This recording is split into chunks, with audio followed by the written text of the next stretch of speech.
Oh, so you waited until the last minute? Genius. Your situation is officially cooked, but lucky for you, I'm about to throw you a lifeline. I can teach you how to study last minute and still ace your exam. So shut down that little voice in your head screaming panic and guilt, because it's time to lock in. Let's turn this mess into a W right now. Step 1. Ditch the useless stuff. All right, let's be real. You don't have time to become Einstein overnight, so we're going full damage control mode. No fluff, just straight up survival tactics. And look, I know the panic is setting in. You're staring at a mountain of notes thinking, where the hell do I even start? Well, the fastest way to cut through the noise is by identifying what actually matters. So, check past exams, syllabi, and chapter summaries to spot high-yield topics. And don't be an idiot. If your teacher emphasizes something multiple times, it's almost guaranteed to show up. And if you're still feeling lost, that's where the cramming matrix comes in. And trust me, it works. Start with weak topics that are heavily tested, because fixing those will have the biggest impact on your score. Then, if time allows, move on to weaker but less frequent topics. Do a quick refresh of strong but important ones, and completely skip anything that's both easy and barely on the exam. Once you've locked in your game plan, it's time to actually start learning. Step 2. Practice smart, not hard. All right, you've picked your topics and locked in your priorities. Now comes the real work. And I hate to break it to you, but just staring at your notes isn't going to cut it. Think about it.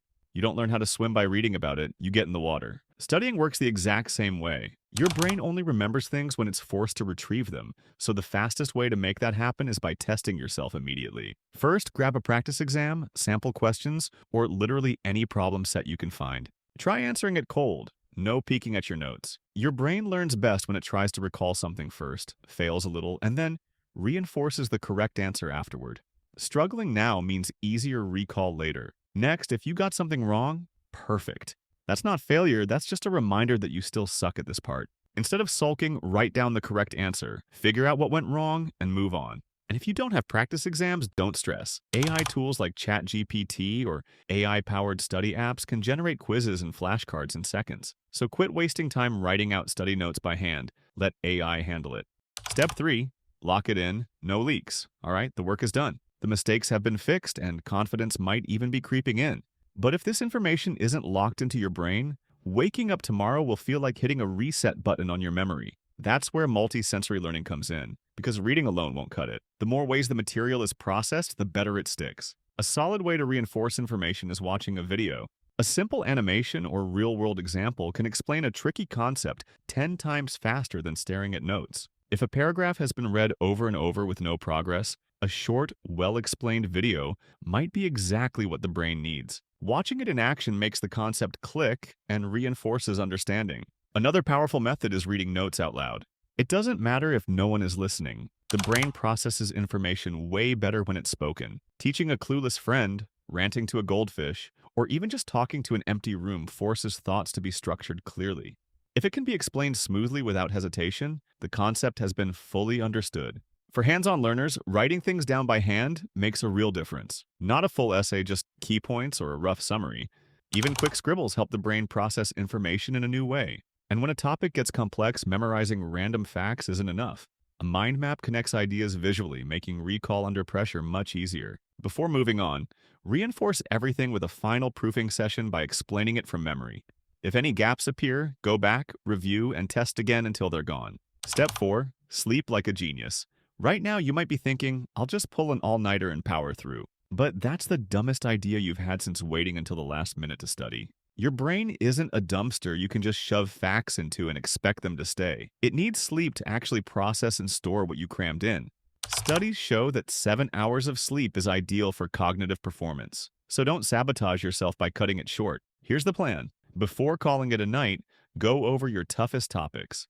While you sleep, your brain keeps working, replaying and reinforcing whatever you studied last. Then, first thing in the morning, do a quick 5-minute review. This helps lock the information in. And if your eyelids start drooping midday, take a 20-minute power nap instead of downing another coffee. Science backs it. Short naps boost focus, improve recall, and keep you from turning into a lifeless zombie. Skipping sleep doesn't make you a dedicated student. It makes you an exhausted mess. So, don't be an idiot. Get some rest, let your brain do the heavy lifting, and wake up actually ready to pass this thing. Step 5, brain dump is big W. You've made it to the battlefield, the exam room. You might be sweating, questioning your life choices and praying for a miracle, but don't let panic win. Instead, use the first 3 to 5 minutes of the exam to dump everything from your brain onto the paper. This means all the formulas, dates, definitions, and tricky concepts that you know you'll forget under pressure. Having them written down will free up your mental energy so you don't have to scramble to recall them mid-exam. If your exam includes essay questions, then use this time to quickly outline your main points, so you're not thinking on the spot. A solid plan will save you from blanking out, and it will help you structure your answers more efficiently. Trust me, you don't want to waste 10 minutes staring at the ceiling trying to remember what you studied 2 nights ago. Step 6. Never again. Let's be honest, you don't want to go through this stress again. Cramming can work in a pinch, but it's not sustainable, so if you don't want to live in a cycle of last-minute panic, then start building better study habits now. Even just 20 minutes of review per day can prevent this last-minute meltdown. And if you use spaced repetition, then you can reinforce material over time instead of trying to shove it all in your brain in one weekend. Believe it or not, this last-minute cramming nightmare is totally preventable with a solid game plan. Figure out why you procrastinate and fix it, so you never have to speedrun an entire semester in one weekend again. Was it a lack of motivation, poor time management, or not knowing where to start? Identifying the root cause will help you break the cycle, and it will make next time much easier. Because let's be real, I work best under pressure is just a fancy way of saying I didn't plan ahead. All right, you've got the game plan, but if you're trying to cram while your phone is buzzing, your brain is running on fumes, and your study space looks like a crime scene, you're setting yourself up for failure. So let's set some basic ground rules for studying. Lock in your focus like your life depends on it. No, you're not a robot, so your brain needs breaks to actually function. Try the Pomodoro technique. Study for 25 minutes, take a 5-minute break, and repeat. It keeps you locked in without frying your brain. And no, scrolling through your phone during your break is not a refresh. That's just a shortcut to getting nothing done. Speaking of distractions, put your phone in exile. Let's not pretend you need to quickly check anything. We both know that's a one-way ticket to a 45-minute internet spiral, 6 Wikipedia deep dives, and suddenly researching the history of the Roman Empire for no reason.